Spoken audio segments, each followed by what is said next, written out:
Today I'm going to be teaching you the theory behind how to crochet a gingham blanket. Here's the thing with gingham blankets. Everybody's gauge is different. Everybody's yarn is different. What if you don't want to use this exact yarn that I use? What if you want to use the yarn that you already have in your stash? This video is going to tell you how you make a crochet gingham blanket with any yarn you like. Fat, thin, massive, small. I'm going to teach you the theory of how you do it so you can apply it to anything, large projects or small. I want you to be able to have the freedom to create your own gingham blankets without being restricted to following a set pattern. So in this video, I'm going to cover quite a lot of things. I'm going to cover how to make a gauge block so that you know how big each square is, what the pattern multiple is, how to change colors, how to carry your yarn, how to do all those things to enable you to create beautiful gingham blankets of your own. So hopefully, armed with this information in this video, you can create stunning gingham crochet blankets from whatever yarn you have on hand. And as I said, if you want to follow this exactly, because why wouldn't you? Look at it. It's gorgeous. It's my new favorite blanket. All that information, description box, that's where you're going to find all that info. All right, let's sleep in. Grab a cuppa. You're going to need it. So when choosing colors for your gingham blanket, 3 works well. Now, the way I do it is I pick my accent color first. For me, it's this mustard. Then I find my contrast color, cream. Those are the 2 colors that I want for my blanket. Now the 3rd color needs to be something in between these 2 shades and is the one that will be used the most for your blanket. This 3rd complementary color will be used on every single row. These 2 here will be used on alternate rows. So you need a color somewhere in the middle. So I have this sort of oatmeal-y beige color. So these are my 3 colors. My main accent color, the other accent color I want because I love the cream. It really makes the mustard sing. And then this 3rd complementary color that goes with both, but will be used throughout. Now, it is totally up to you what sort of colors you choose. You can go for pinks, blues. You don't have to stick to my rules here. But if you want your gingham to look like gingham, the important color is this one in the middle that ties your 2 chosen colors together. First of all, we're going to make one little block with your chosen yarn and hook, and we're going to work out how many rows you need to do for your blanket to make sure your blocks look roughly square. So depending on what yarn and hook size you use, your blocks will need a different amount of rows. How you work out how many rows you need for your particular square, we're going to do a gauge block. And no matter whatever yarn or hook you're using, your gauge block is going to be 13 chains wide. So make 13 chains.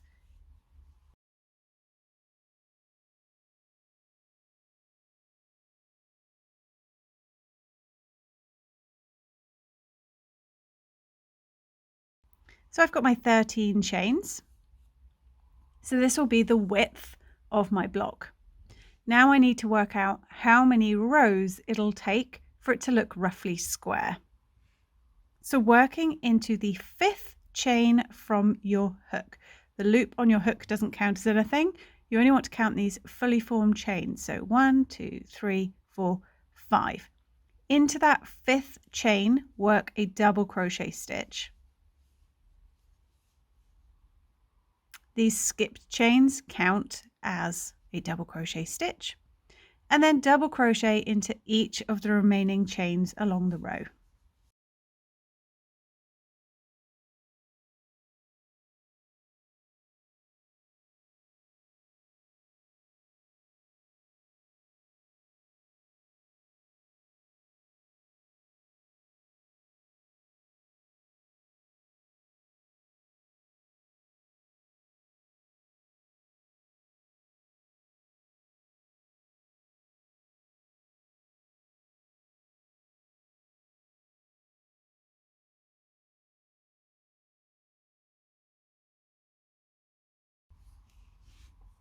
So that will be the width of your block.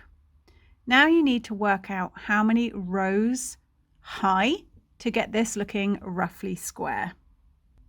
So to move up a row, you're going to chain 1, turn your work, and work a double crochet into this very first stitch. Then double crochet in all the remaining stitches.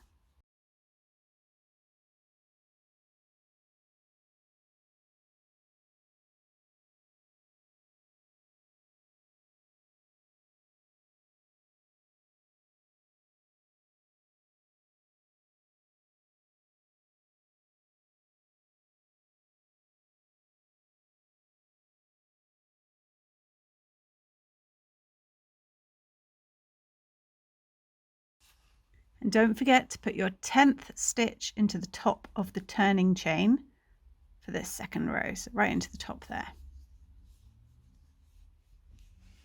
So you have 10 double crochet stitches. We're now 2 rows up. I'm going to keep repeating this second row until my block looks roughly square. So chain 1, turn, work a double crochet into that very first stitch, and then into the remaining 9 stitches.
So my block is 10 stitches.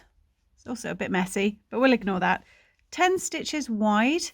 And for me, working with this yarn and this hook, I need 1, 2, 3, 4, 5 rows to create my square.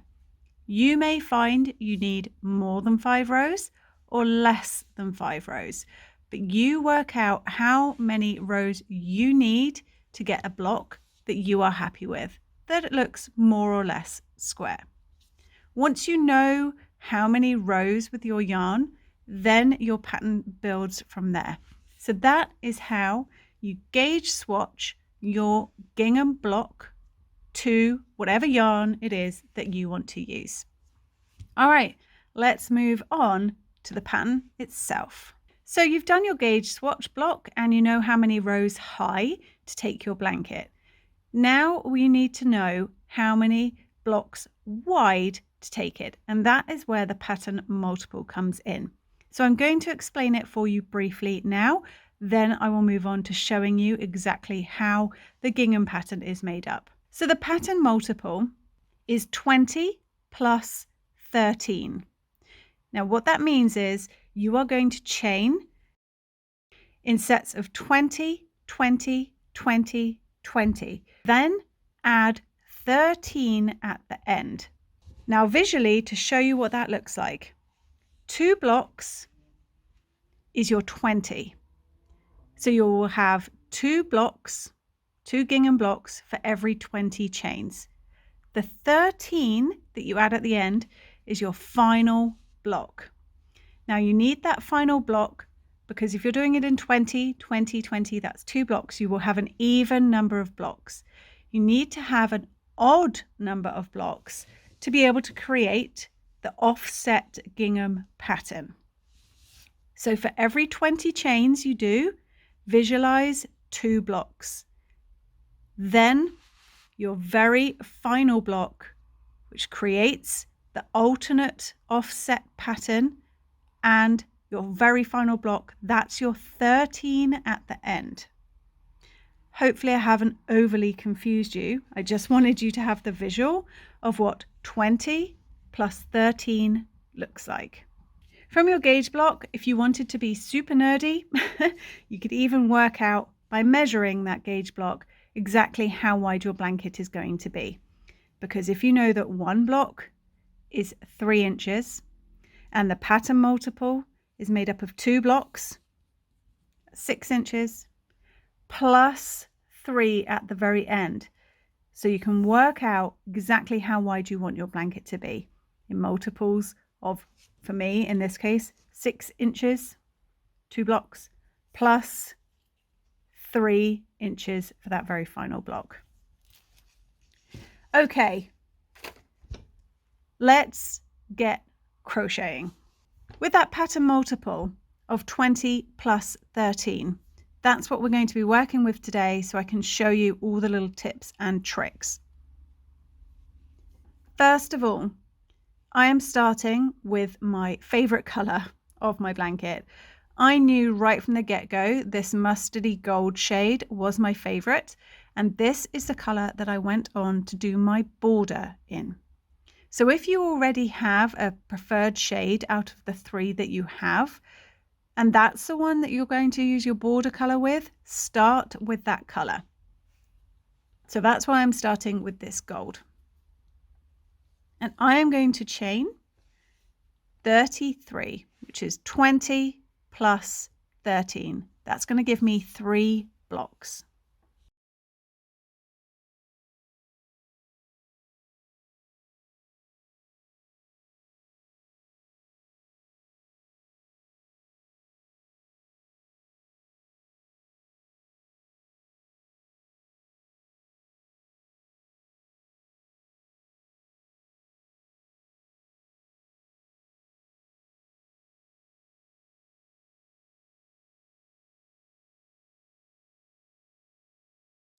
So I have my 33 chains in my main mustard color. Now, referring back to the gauge block, you know that each block is 10 stitches wide, and however many rows for your gauge, but 10 stitches wide. So with my main mustard color, working into the 5th chain from the hook. Remember, this loop does not count as anything. Count the fully formed chain. So 1, 2, 3, 4, 5. Work a double crochet into that 5th chain from your hook. Now those skip chains count as your first stitch. So that's 1, 2. I know I need 10 stitches in each block, but I'm also going to change color on the very last stitch. So I've got 1, 2 stitches already. I need 10 in total, but I'm going to stop on my 9th stitch. So that's skip chains count as 1, that's 2, 3, 4,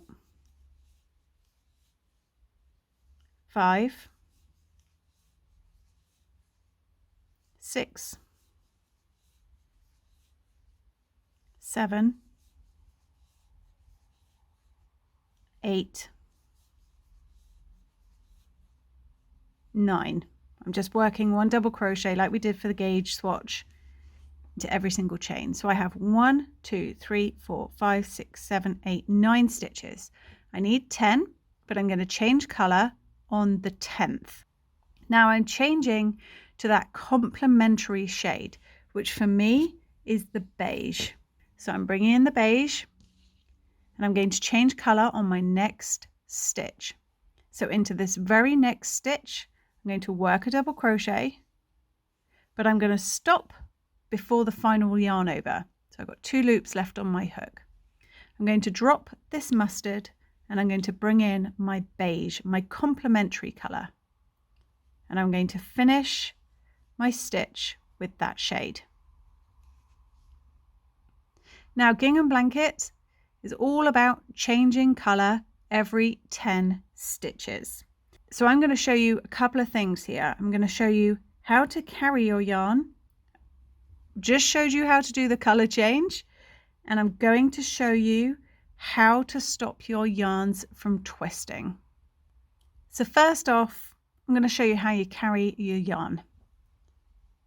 Now, we need 10 stitches in the complementary beige shade, but we will be changing color on the 10th. So you only want to work 9 complete stitches in this beige. We're going to carry this mustard color.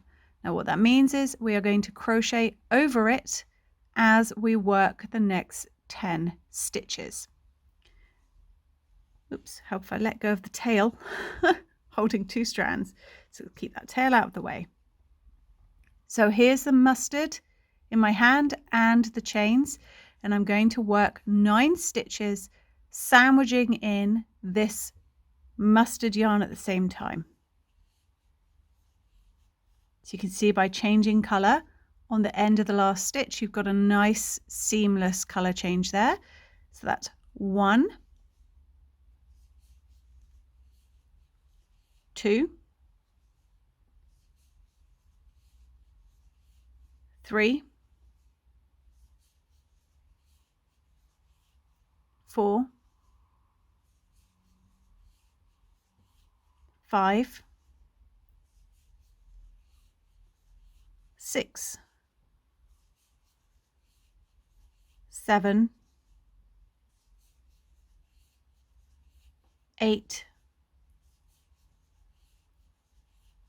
9, and you can see I've carried that mustard yarn underneath those stitches. Now on the 10th stitch, we're going to change color again. So I'm going to begin my beige stitch. I'm still working over the mustard. I'm going to do 2 loops, then stop, and I'm going to drop my beige, and I'm going to bring that beige to the front. And from this point on, I'm going to keep this beige yarn at the front. This is what's going to stop your yarn twisting. Then with the mustard, you just want to make sure that you haven't left any big loops of yarn. Pull it lightly, and you should see the yarn moving under those stitches. If you pull it too tight, let me pull it too tight, you'll see. If I pull this too tightly and I yank on it too hard, it distorts my stitches. So you want it to pull it out nice and relaxed. See how I've now pulled down by pulling it too tight? I've pulled down this last stitch, so you want to pull that back up again.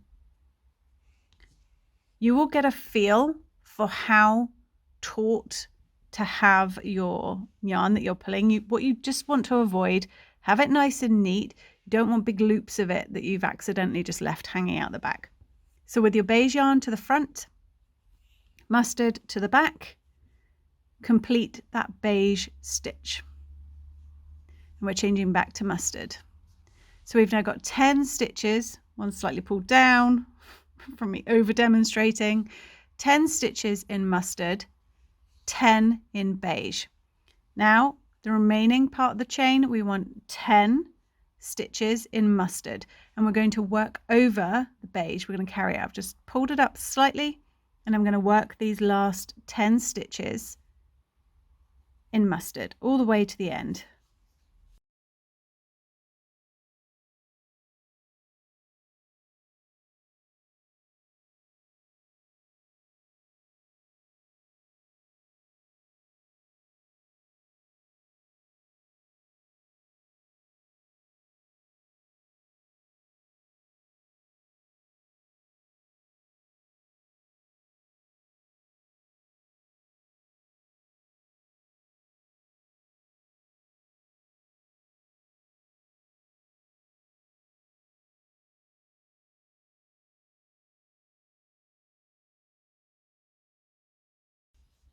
So you can see how here, you can see this yarn, slight bobbles of it, pull it ever so slightly,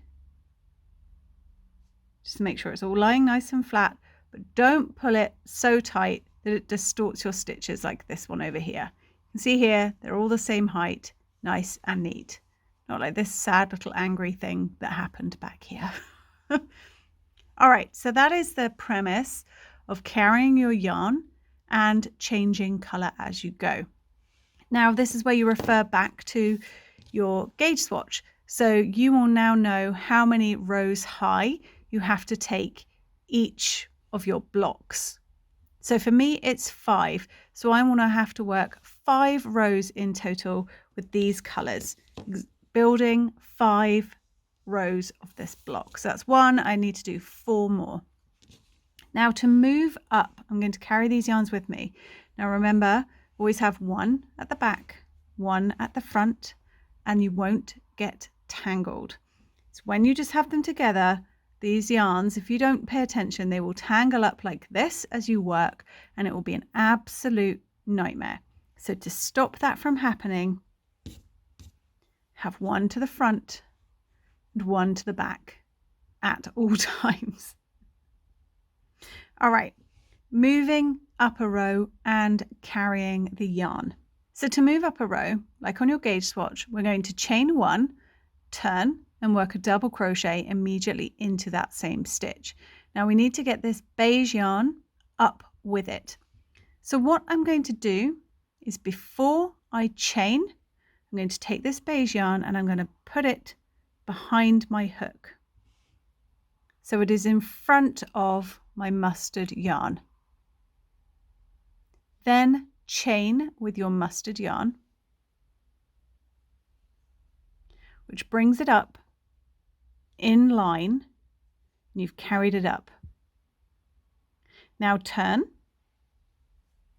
and remember, you always want to have 1 color, otherwise you're going to get all tangled. You can see the tangling begin. Sort your colors out at this point to move it over my hook. So you have 1 being carried along the front and 1 at the back. And your hair crocheted into your blanket. Beautiful. All right, so I've chained 1 and I've brought that beige yarn up with me. Now you're going to work a double crochet into the top of the double crochet from the row below and bring this yarn across and back, so that you are going to sandwich that when you do your first double crochet. So I've just moved it, just pushed it to the back just for this 1 stitch. I'm going to work my double crochet in there.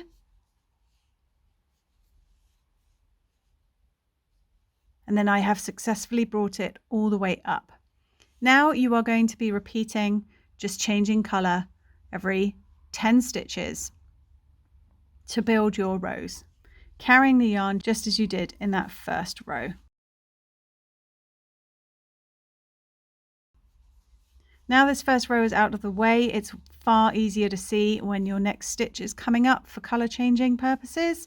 So I'm just going to work along, and you always change color in the last stitch before the new color.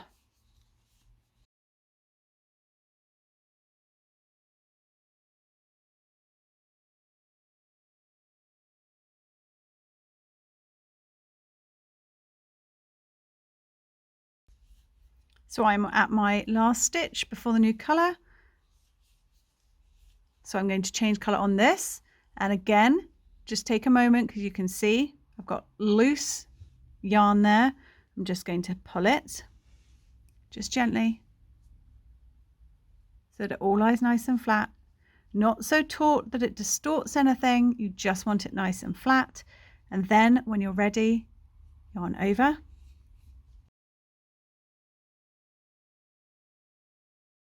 But my primary tip, if you take anything away from this video, is the stopping your yarns twisting. That it can be a nightmare when you're working with 2 yarns at once, and by keeping 1 at the back and 1 at the front, like if I let me just bring the balls actually in, they are not crossed at all. They're not twisted. They're completely separate. I can carry on working and my yarns don't twist. That is the key thing to take away here.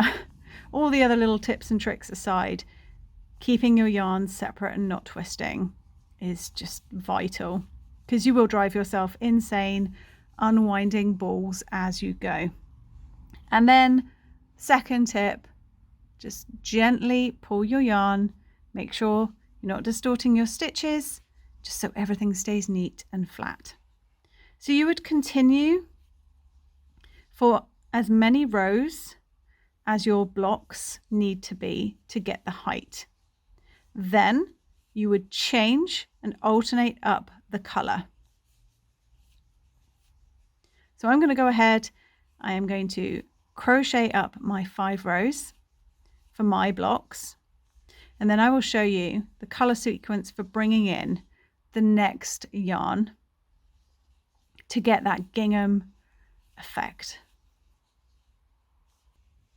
So I'm approaching the last few stitches of my first set of blocks. Now remember, my gauge swatch was 5 rows high, so I have taken 5 rows high. This is my 5th row, so I am just finishing up this final row. Now on the very last stitch, we're switching out the color pattern, so I need to change color on my very last stitch. So I've done 9 double crochet, 1 2 3 4 7 8 9, and I'm switching colors. Now the color you will be changing to is this complementary color in the middle, my beige complementary color. So as I'm already carrying that one along, I'm going to drop my mustard before the end of that stitch, and I'm going to yarn over with my beige and then cut off my mustard. Leave a long end for weaving in. Now the pattern is going to change up.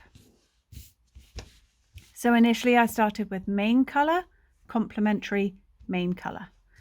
Now it's going to switch to complementary, main color, complementary. And now is the row on which my second main color, my cream, comes in. So now I'm going to stick with my beige. This complementary beige color will be on every single row. The main colors are going to alternate between mustard, cream, mustard, cream. So now I have my 5 first set of blocks done. I'm going to chain 1 and I'm going to turn my work. Now my cream, I'm going to move my beige to the back, and I'm going to have my cream as my front to stop them getting twisted. I'm just going to lie a bit of cream just down along my, leaving a tail. I'm going to start sandwiching it right from the get-go. So I'm just going to have it here being sandwiched in. Where's my beige gone? There it is. So when I work my first double crochet in my complementary color, I'm already sandwiching in. And I'm going to leave a decent tail. And the premise is the same, exactly the same for carrying the yarn, changing color every 10 stitches, but you're switching up the complementary color basically. So complementary moves from being this middle to now you start. So you start with the main color, then when you've done your first set of gingham blocks, start with the complementary color, and we're just switching, we're alternating that around. And I'll be doing this for another 5 rows for me until I get my next set of blocks to the correct height. So I'm just whizzing along here so I can show you. And then my secondary main color of cream is now, which way was I having this? Oh, I was having beige at the back, cream at the front. There we go, get to the back beige so I don't twist. Then I'm bringing in my cream. So my second main color now becomes working over the complementary. So what you're after is alternating the complementary with your main colors. I know it's kind of difficult to see, possibly on camera, the color difference between the beige and the cream. And that was because obviously I wanted my 2 main colors and then one that was similar in between. but this is the color that you will switch back to, this pattern. Now, main color, complementary, main. Now we've switched to complementary, main, complementary. So we'd have beige, white, and then beige again over here. Now let me grab my main blanket and I can show you, because this will be the repeat. This is how you do it. So if I bring in my main blanket here, you can see that the 3 sample blocks, main, complementary, main, then it switches to complementary, and then my second main color of cream, complementary. And that is what you repeat, those colorways all the way down. That's what gives you the gingham sort of crosses effect. If I bring my camera up slightly, you can see it on a larger scale. Hold on. So I've got my camera up as high as it will go, but you can see how this is what gives the gingham effect, just alternating between these colors here.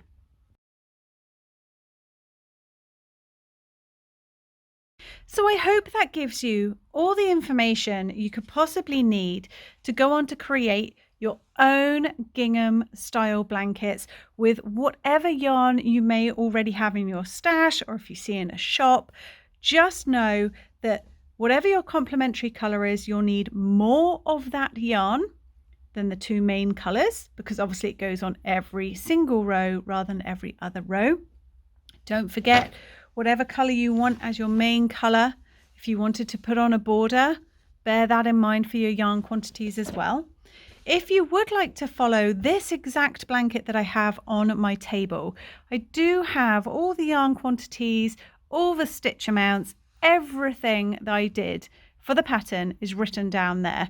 I just wanted to give you the information for if our gauges weren't the same. If you only need 4 rows, then that means my pattern, it's not going to work for you. If you need more, if you need less. So I wanted to show you how you can create it, the theory behind a gingham blanket, so that you weren't just solely reliant on my written pattern or following what someone else has done. And you are free to go out and create all your own mad, crazy color combinations with whatever yarn you want. I would really like to thank you for sticking around for this sort of tutorial, sort of TED talk. I know it's a bit of an odd one for me, but I really appreciate that you are still here. So give yourself a virtual pat on the back, and until next time, happy crocheting. Bye.